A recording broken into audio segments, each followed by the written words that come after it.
Namaste, devotees. Mother Goddess Lakshmi is the goddess of wealth and fortune. In this video, I have chanted Dhanalakshmi mantra. By chanting this mantra or listening to this mantra, Dhana, that is enormous wealth, will be obtained. Everything will become auspicious in the life of devotee, and all wishes will be granted quickly. Before listening to the mantra, if you are new to the channel, subscribe the channel, press the nearby bell icon and select all option. Also comment as Om Shri Dhanalakshmiye Namaha. Dhanade Yajamanaya Varade Varada Bhava Kripaya Karunagare Prarthitam Kuru Me Shubhe. धनदे यजमानाय वरदे वरदा भवा कृपया करुणागारे प्रार्थितं कुरु मे शुभे धनदे यजमानाय वरदे वरदा भवा कृपया करुणागारे प्रार्थितं कुरु मे शुभे धनदे यजमानाय वरदे वरदा भवा कृपया करुणागारे प्रार्थितं कुरु मे शुभे धनदे यजमानाय वरदे वरदा भवा कृपया करुणागारे प्रार्थितं कुरु मे शुभे धनदे यजमानाय वरदे वरदा भवा कृपया करुणागारे प्रार्थितं कुरु मे शुभे धनदे यजमानाय वरदे वरदा भवा कृपया करुणागारे प्रार्थितं कुरु मे शुभे धनदे यजमानाय वरदे वरदा भवा कृपया करुणागारे प्रार्थितं कुरु मे शुभे धनदे यजमानाय वरदे वरदा भवा कृपया करुणागारे प्रार्थितं कुरु मे शुभे धनदे यजमानाय वरदे वरदा भवा कृपया करुणागारे प्रार्थितं कुरु मे शुभे धनदे यजमानाय वरदे वरदा भवा कृपया करुणागारे प्रार्थितं कुरु मे शुभे धनदे यजमानाय वरदे वरदा भवा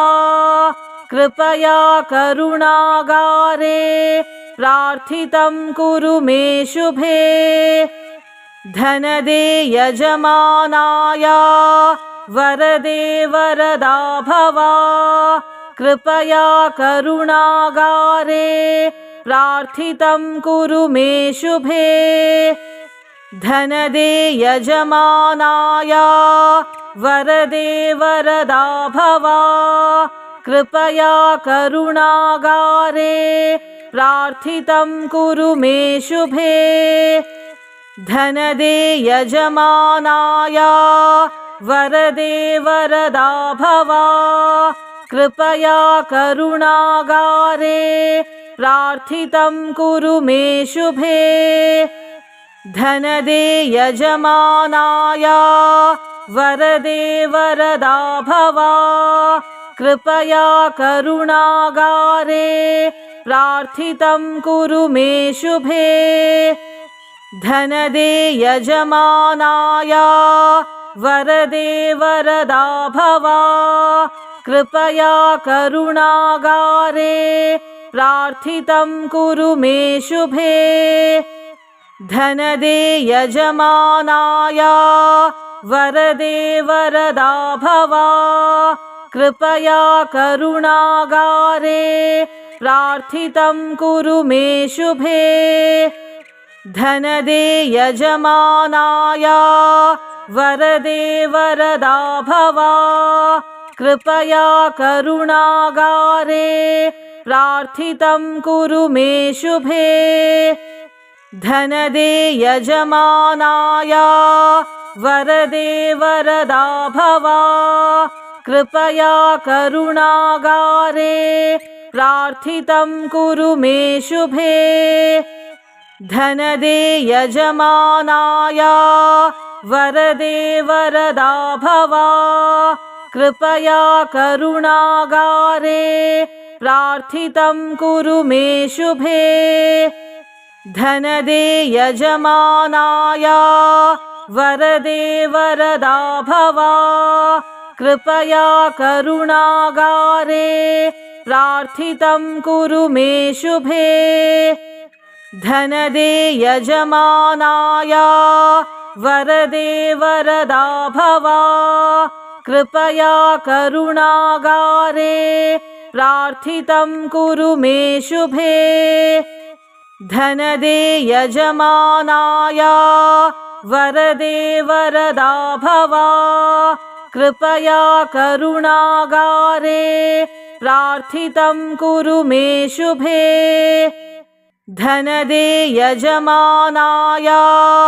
वरदे वरदा भव कृपया करुणागारे प्रार्थितं कुरु मे शुभे धनदे यजमानाय वरदे वरदा भव कृपया करुणागारे प्रार्थितं कुरु मे शुभे धनदे यजमानाय वरदे वरदा भव कृपया करुणागारे प्रार्थितं कुरु मे शुभे धनदे यजमानाय वरदे वरदा भव कृपया करुणागारे प्रार्थितं कुरु मे शुभे धनदे यजमानाय वरदे वरदा भव कृपया करुणागारे प्रार्थितं कुरु मे शुभे धनदे यजमानाय वरदे वरदा भव कृपया करुणागारे प्रार्थितं कुरु मे शुभे धनदे यजमानाय वरदे वरदा भव कृपया करुणागारे प्रार्थितं कुरु मे शुभे धनदे यजमानाय वरदे वरदा भव कृपया करुणागारे प्रार्थितं कुरु मे शुभे धनदे यजमानाय वरदे वरदा भव कृपया करुणागारे प्रार्थितं कुरु मे शुभे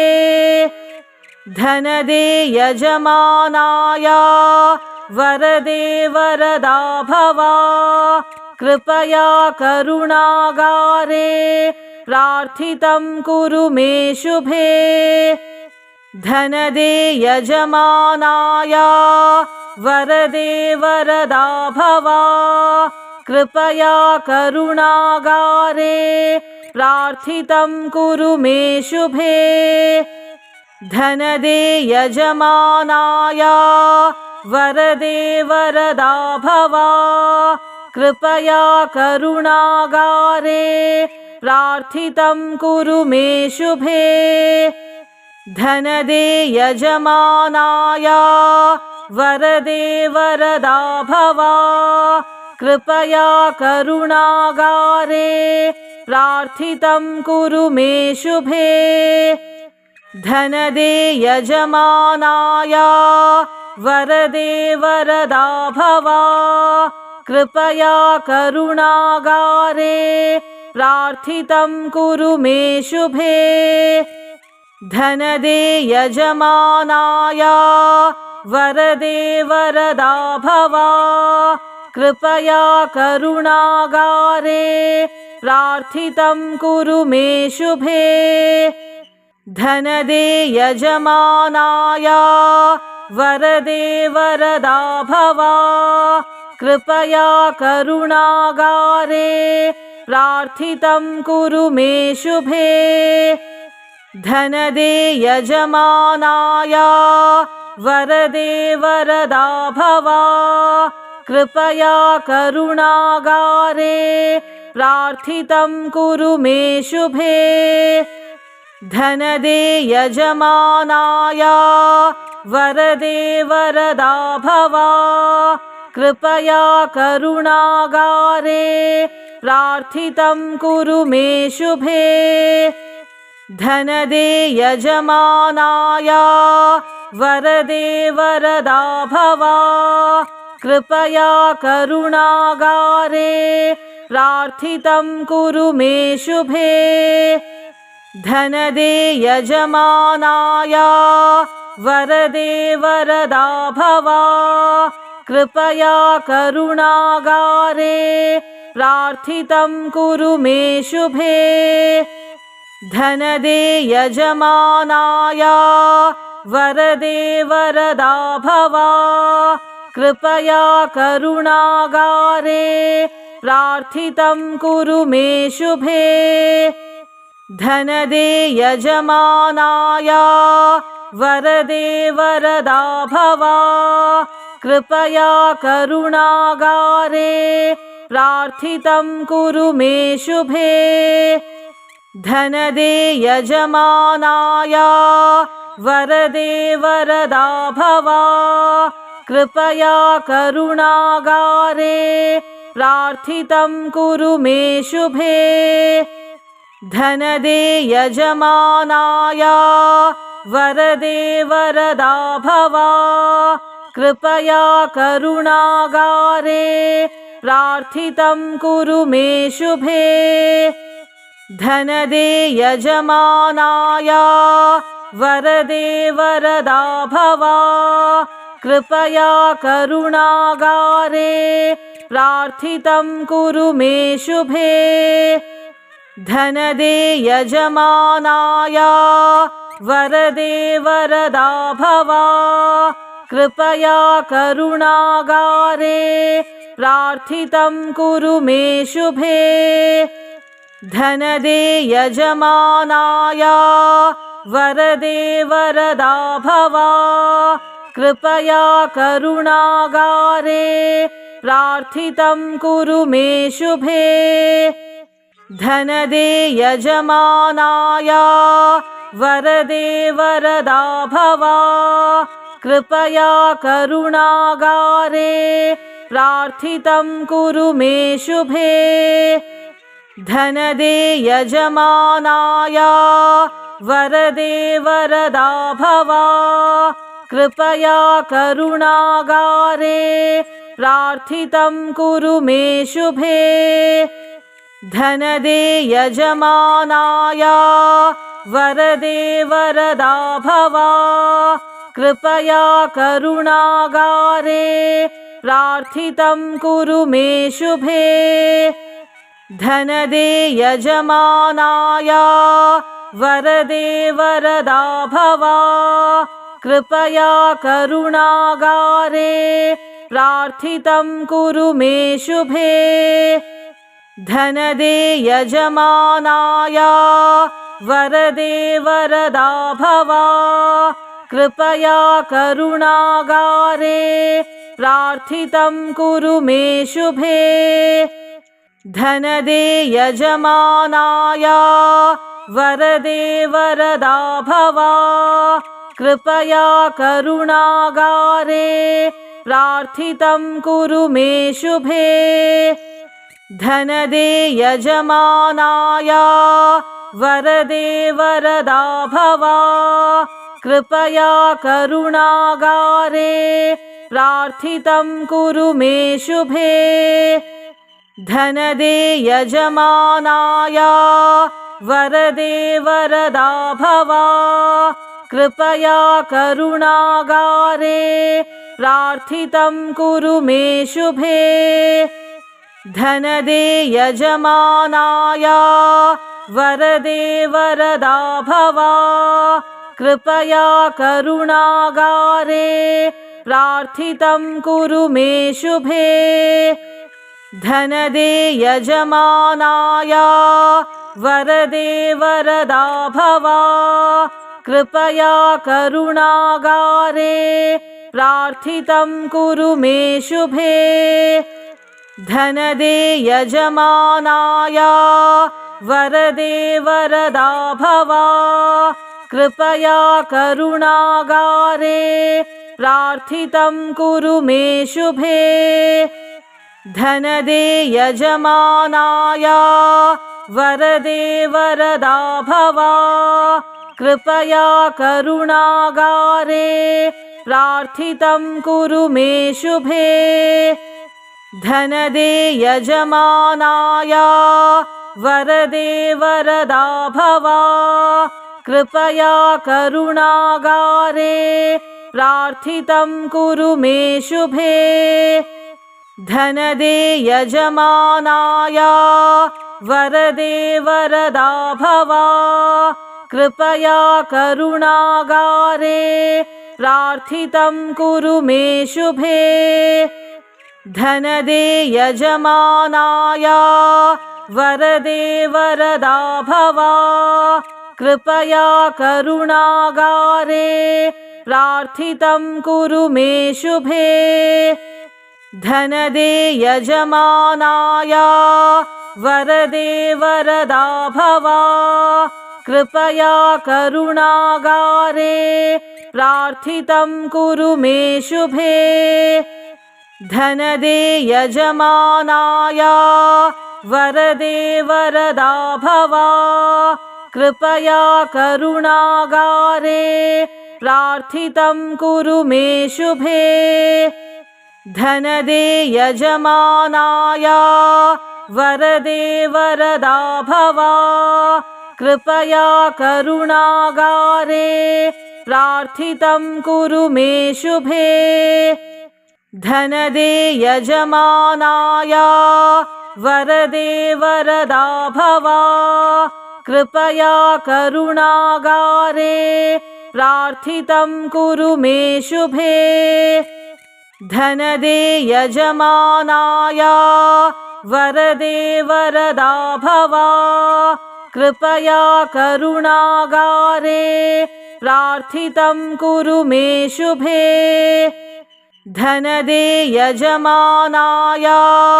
वरदे वरदा भव कृपया करुणागारे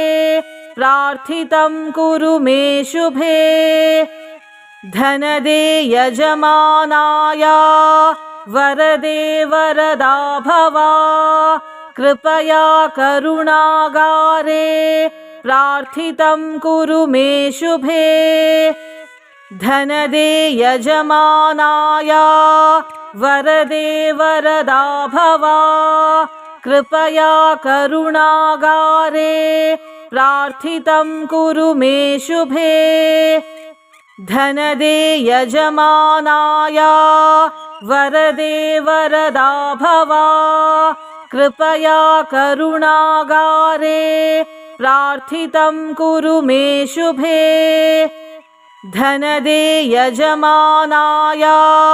वरदे वरदा भव कृपया करुणागारे प्रार्थितं कुरु मे शुभे धनदे यजमानाय वरदे वरदा भव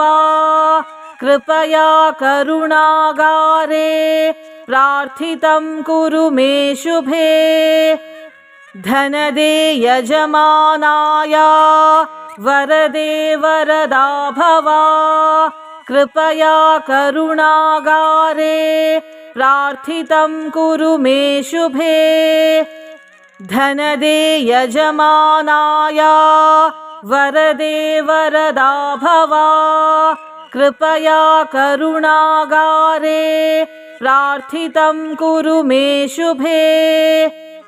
धनदे यजमानाय वरदे वरदा भव